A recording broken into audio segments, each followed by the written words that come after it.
We're going to delve into a profound truth that's been hiding just beneath the surface of your everyday experience. It's a truth that can reshape your reality and elevate your life in ways you might never have imagined. The veil has been lifted, and it's time you know the truth. We're going to explore how you can harness the power of your mind and emotions to create the life you truly desire. Let's start by understanding a fundamental concept. Your brain and your body are interconnected in ways that influence every aspect of your life. Your brain is like a record of everything you've experienced up until now. It reflects your past and shapes your present reality. Everything you know, every emotion you feel, and every thought you think is a result of your past experiences. This is why if you find yourself feeling the same way day after day, it means that nothing new is truly happening in your life. When you repeatedly experience the same emotions, your thoughts and feelings become a kind of feedback loop. If your thoughts are always influenced by the same emotions, and those emotions stem from past experiences, then your thinking is rooted in the past. You end up living in a state of repetitive emotional patterns. And if you believe that your thoughts influence your future, then as long as your thoughts are tied to those familiar emotions, you're only reinforcing the same past experiences over and over again. But here's the key. Your future doesn't have to be a mere reflection of your past. You have the power to shift this pattern and create a new reality. Research has shown that when you combine a clear intention with an elevated emotion, you begin to change your state of being. Let me explain this in simple terms. Intention is like a vision or a potential that exists in the quantum field, waiting for you to select it. When you ask yourself, what would it be like to be healthy, to be wealthy, to be free? Your brain's frontal lobe, which is responsible for higher thinking, gets activated. This area of the brain is like a conductor of a symphony, selecting different networks of neurons connected to your experiences and seamlessly piecing them together to form a new vision or potential experience. However, having a vision isn't enough. You need to match that vision with a strong emotional charge. Thoughts are the language of the brain, while feelings are the language of the body. The combination of a clear intention and an elevated emotion, like joy, freedom, or gratitude, creates a new state of being. When you can emotionally embrace this future reality before it becomes manifest, your body starts to believe that it's already living in that new reality. As you shift into this new state of being, you're essentially creating a new personality, and this new personality leads to a new personal reality. The research shows that when we teach people how to regulate their internal states and generate elevated emotions like joy and gratitude, both the brain and the heart become coherent. This coherence between the brain and the heart is crucial for creating a new reality. So, why don't we stay in these higher, more positive states of mind all the time? The answer is closely tied to our daily experiences.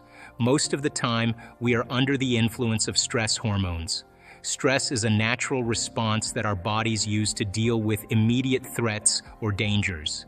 It's like an alarm system that goes off when we feel threatened or in danger. When you are in survival mode, your main focus is on dealing with these immediate threats. This means you are more concerned with managing the danger or stress in the moment rather than thinking about creating a better future or exploring new possibilities. For example, if you are stressed about a problem at work or a conflict with a friend, your attention is mostly on handling that issue right now. You might feel overwhelmed or anxious, which makes it hard to think about positive changes or long-term goals. Being in this survival state affects how you view the world around you. When you're stressed, your brain is wired to focus on the things that are directly in front of you. It's like you have a pair of glasses on that make you see only the problems and dangers around you. Because of this, you start to think that your outer world, what's happening around you, is more important and real than your inner world, your thoughts, feelings, and potential for change. This focus on immediate threats and problems causes a kind of tunnel vision. You become so wrapped up in dealing with stress that you might ignore or overlook your own potential for creating positive changes in your life. You might feel stuck or disconnected from your ability to change things because you're constantly reacting to the stressors in your environment. Over time, this survival mode becomes a habit, and you get used to living in a state of stress and urgency. When you live under the influence of stress hormones for a long time, it can make it difficult to access the higher, more positive states of mind. This is because your body and mind become conditioned to react to stress in certain ways. The more you live in survival mode, the more it feels like you're disconnected from the possibilities and opportunities for a better future. It's like being stuck in a cycle where you are always focused on managing immediate problems, which leaves little room for thinking about or working towards a better life. To create a new reality, you must be willing to lay down the very things you used to survive and embrace something greater. This involves understanding when you're in a creative state and when you're not.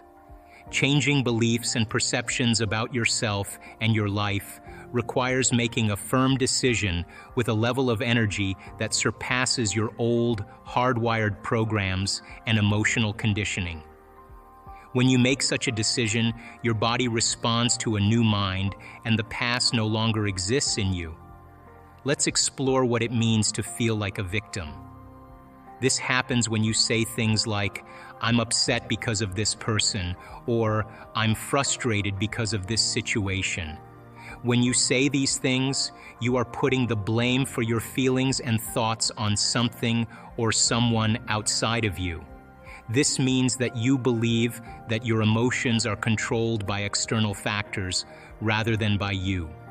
When you let outside things like people or situations determine how you feel, you are in a state of victimhood.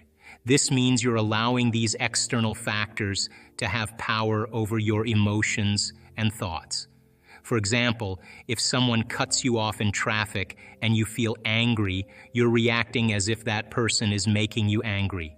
Or if you're stressed about work, you might think that the job itself is the cause of your stress. In this state, you are waiting for things outside of yourself to change before you can feel better or improve your life. This is a passive way of living because you're not taking control of your own feelings or your situation. Instead, you're letting your mood and mindset be dictated by the actions of others or by circumstances beyond your control. Let's consider a common example. Imagine you have a friend who often criticizes you. You might feel hurt or upset every time they say something negative. If you believe that your feelings are entirely due to their criticism, you're placing the power to make you feel better or worse in their hands. You're waiting for them to stop criticizing you before you can feel okay. However, this way of thinking keeps you stuck in a cycle where your emotions depend on the actions of others. It's like being on a roller coaster that you don't control, where your feelings go up and down based on what happens to you. When you're in this state, you are essentially a passenger in your own life, reacting to whatever comes your way.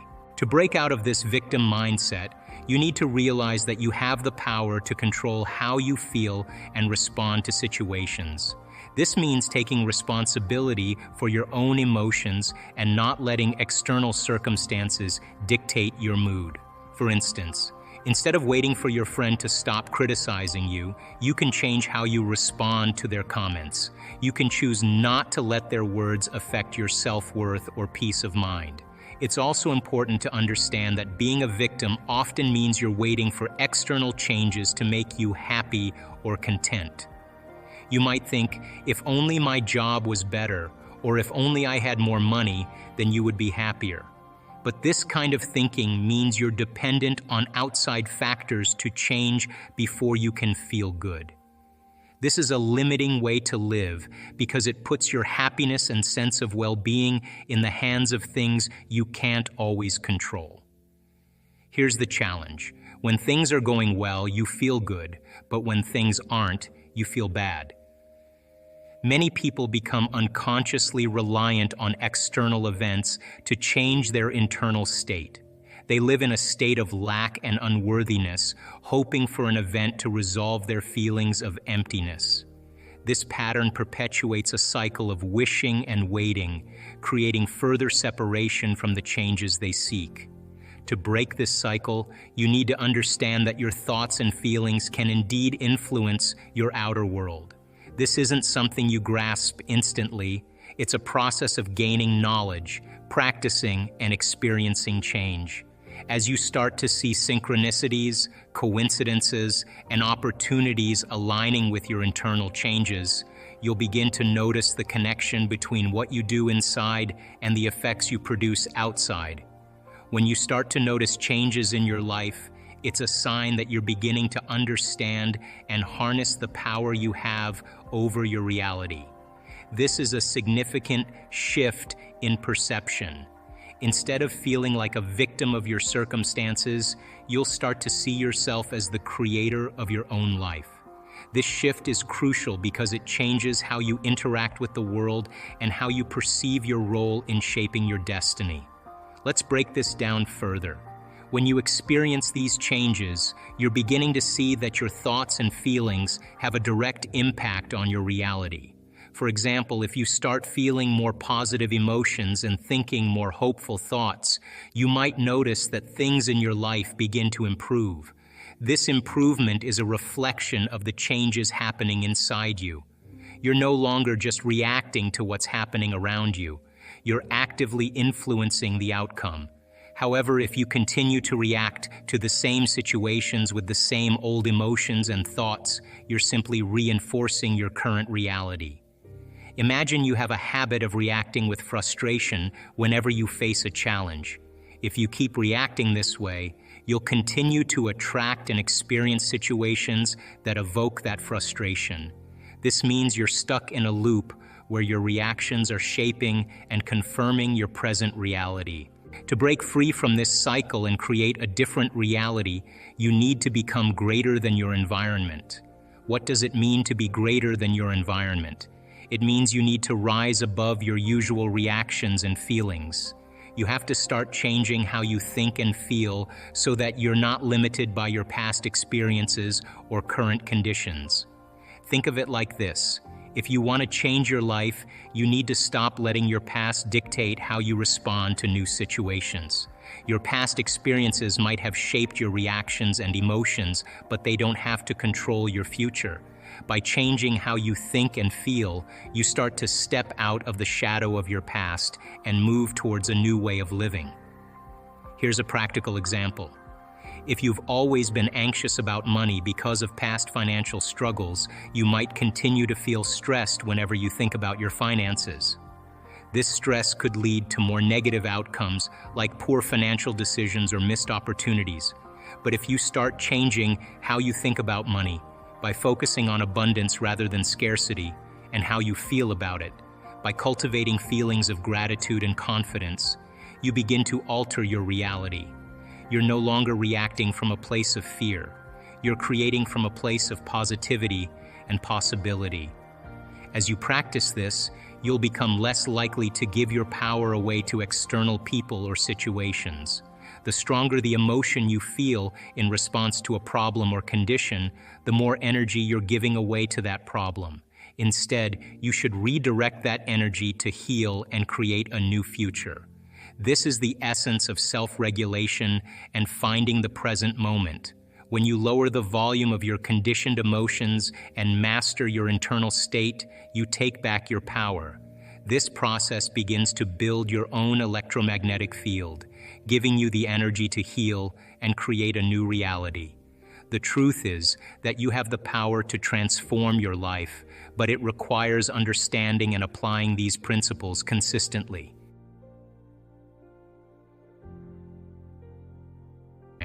Now you're telling the body, I'll tell you when we get up, not when you want to get up. You're not the mind, I'm the mind. And that's a victory. If you keep doing this and you stay with it, sooner or later the body's going to surrender to a new mind. And when that happens, there's a liberation of energy.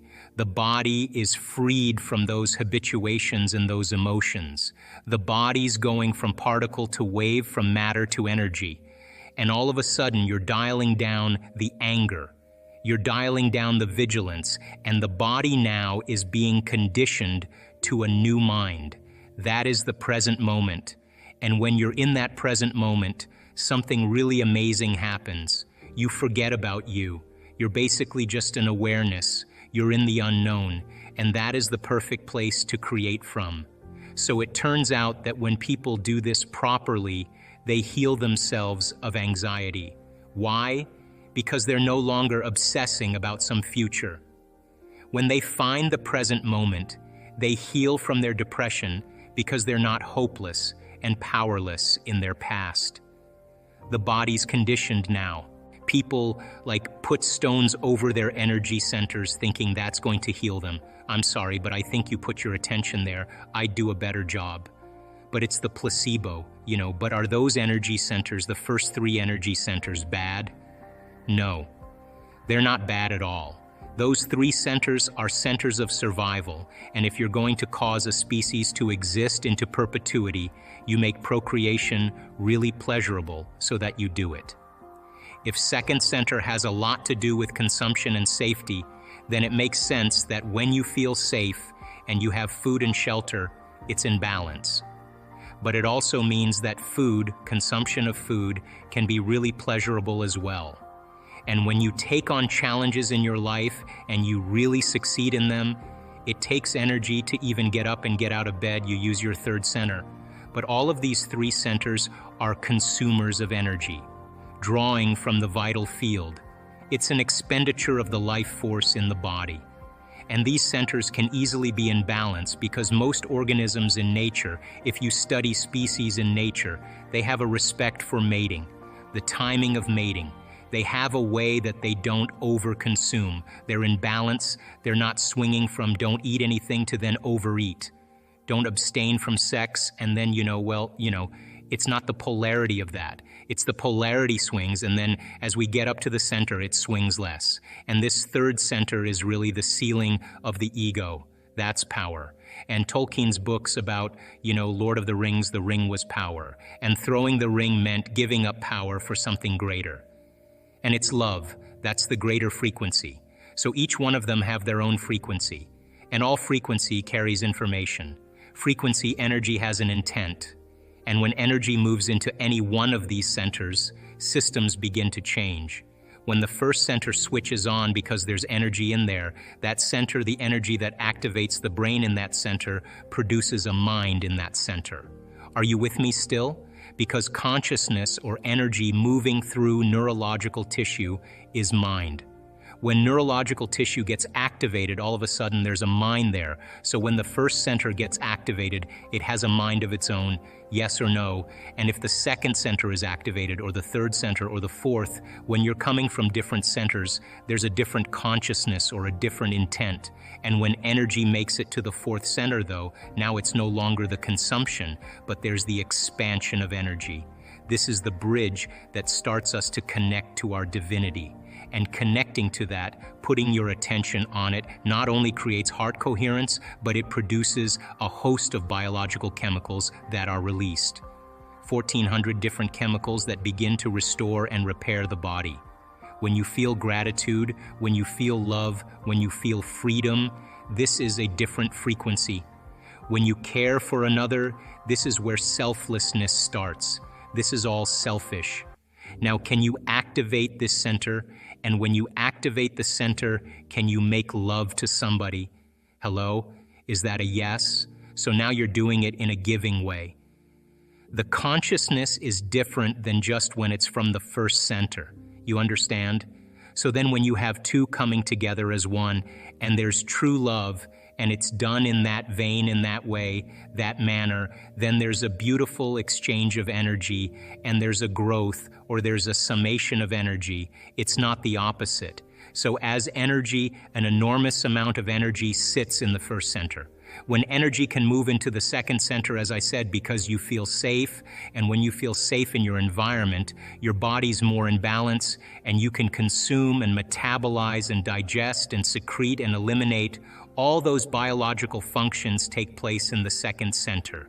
When you become compromised in your environment and there's a threat or there's danger and the environment becomes unsafe, then all of a sudden the autonomic nervous system says, move all the energy you can because this is how you're going to take care of the body. And of course, now you're a body, local in space and time. So many people have most of their energy by thinking and feeling in the first three centers, as we said. We currently see the world as a physical mechanical machine. Everything is chemistry and atoms and stuff like that.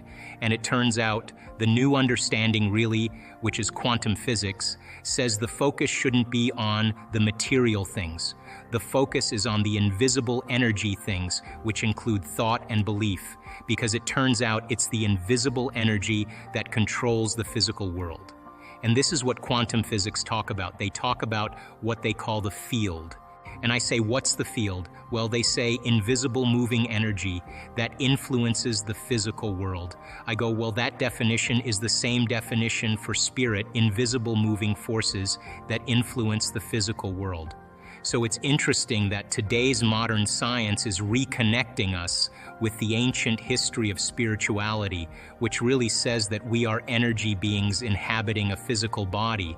Well, if we understand that, we start honoring the energy part, the invisible stuff that we've let go out of the equation. Because all we look at is, give me the physical material, give me money, cash, give me things. And it turns out that the energy is more powerful, the invisible stuff is more powerful than the physical stuff. So turning our beliefs around and recognizing our thoughts are powerful elements.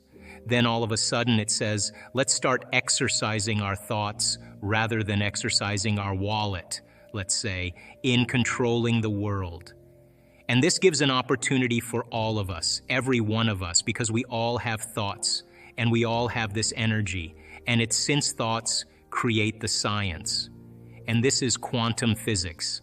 They talk about that it's consciousness that creates the world. And so we all have to start recognizing we all are conscious, and all collectively our consciousness can change the world. So when you have a lot of people out there saying, oh my God, the world's out of control, I say, yeah, but all you need is a lot of people who know that to say, let's consciously create the different world. And then we're not held victim of the world that we're in because we can manifest the world that we want. And that's why I get so excited by all the viewers out there, because each viewer out there represents another consciousness that with all the other consciousness can change the world. And this is what the evolution is all about. What we're facing is an evolution, not a physical evolution. It's how we relate to each other with our consciousness. So we're all coming together in one giant consciousness called humanity. And this is the evolution we're facing. You were explaining in your lecture yesterday that we were going from a church-based very much model to then, oh, now science is giving us the truth. Well, the science has been doing that for 150 years. So we left the church-based model of a spiritual world, entered into the science-based model of a physical world. We played both of those worlds now. And what's the evolution? The evolution says both of those worlds collectively make the world. So it's not just spiritual, it's not just material. You have to bring both of them together. And so now that we travel through the spiritual part of the world with the church running the world, and then the material with the science running the world, we're coming to a closure that says to understand the world, you have to invoke both the spirit and the matter. And that's why consciousness, when I talk about spirit, is that really our consciousness, our energy, our thoughts, it's not physical, it's energy. And yet science now tells us those thoughts are shaping the physical world. So we can change the world we live in by just changing our thoughts. But that means changing the programming, which is in the subconscious. You're saying that 95% of things that happen in our life are coming from the subconscious. Yeah. And that's the part that people have to wake up to, because a lot of people think, oh, look, my desire is to be successful, have a great relationship, have a great job. I want all these things. And now I go out in the world and it's like I'm not getting there. I'm not making it. And they get frustrated and they say, well, it's not me because my intention is to be successful and I'm not being successful. So it must be the world is against me. And then now all of a sudden, I'm a victim of like, well, this is not the world I wanted. And it turns out, no, it's not the world your conscious mind wanted, but it's the world your subconscious mind has been programmed to create. He elevated emotion is the carrier of the thought. So all energy, all frequency carries information. The faster the frequency, the higher the energy, the more elevated the emotion, combined with a clearer intention, is like a laser because you're creating a more coherent signature. And we know, because we've measured this, that when people have a coherent brain and a coherent heart, something amazing is going to happen in their life. It's not just feeling the gratitude, because we know that just having an elevated emotion doesn't affect matter. We know that just the clear intention of seeing something change doesn't affect matter. They've done experiments on this. You have to combine then the clear intention with the elevated emotion. The emotion is the energy, the frequency, the carrier of the thought. The thought is the intent, it is the direction, it is the specific field, frequency. So it's like tuning a radio dial. So if it's all about vibration, it's all about energy. When there's a vibrational match between your energy and that potential that exists in the quantum field, when there's a vibrational match, it's going to find you. Intention is getting clear on what you want. So let's say you want a new home. Let's say you want a beautiful garden. Well, then start ripping out magazine pictures of gardens that you love. Start drawing pictures, start seeing, and start writing down the things that you want. Throw it up somewhere, and then add another dream, and add another dream, and keep your mind. If you keep your conscious mind on that, your subconscious mind will take you there. Now, I'm not an impatient person, because I know that impatience means I believe that something's not going to happen. But we're here to experience life. We're here to enjoy the magnificence of our creations, and our senses then become the artist that writes the story in our biology. So then when you start to see that home and that vision, you start making the choices for it, and you step into the unknown, and you become the creator, and you do something that's never been done before. And it brings you joy, and it brings you excitement, and it has meaning behind it. Then your body is always following your mind, so of course it's going to take time. But it's no different than a garden that you tend in your life. You're always going to be pulling weeds out, and always going to be pruning branches, and you're always going to be fertilizing and pulling rocks out. But that's the joy of the creation, because you get to eat the fruit of your own creation. So then our senses should be the last to experience what our mind has created. So the intention then represents all the details, but all the details can be summarized in a symbol, a letter, a picture, one picture. And you know that that picture means all of those things because you reviewed all of those things. So if you hold the picture, you hold the symbol, you hold the dream house, you hold the dream garden, but you don't say, oh, when this dream garden comes, then I'm going to be happy. You say, I am. The thought I'm having is the experience, and the experience then produces the emotion. And once the emotion begins to occur, now your brain and body are in the future instead of in the past. Once you start opening your heart, it begins to move into coherence. It begins to produce a measurable magnetic field up to 3 meters wide. Now that's frequency, that's energy. And all that energy, that frequency carries information, carries an intent. So then when you're feeling gratitude and your heart is open, you're broadcasting energy into the field. A frequency, you lay the intent of the thought of your health or your wealth. That frequency can carry the thought of your wealth. It can carry the thought of your health. If you're suffering, you can't. Suffering does not carry. That energy does not carry the thought of your wealth. It carries a different set of thoughts. If you're going to believe in that future that you're imagining with all of your heart, it better be open and activated, and you better know how to self-regulate. And you have to know the moment you disconnect from the energy of your future because of some circumstance in your life, and you lose that feeling. If you're practicing it on a daily basis with your eyes closed, then the next level is to be able to open your eyes and do it right in the moment, and be able to self-regulate and change the frustration from some experience in your life back to the energy of your future. Now that requires great awareness and great effort, but if you have a community of people that are practicing this on a daily basis and they're connected to their future because that's where their mind is, they begin to want the future more than the emotions of the past. Take out a piece of paper, write down everything you want in that person, and then become it.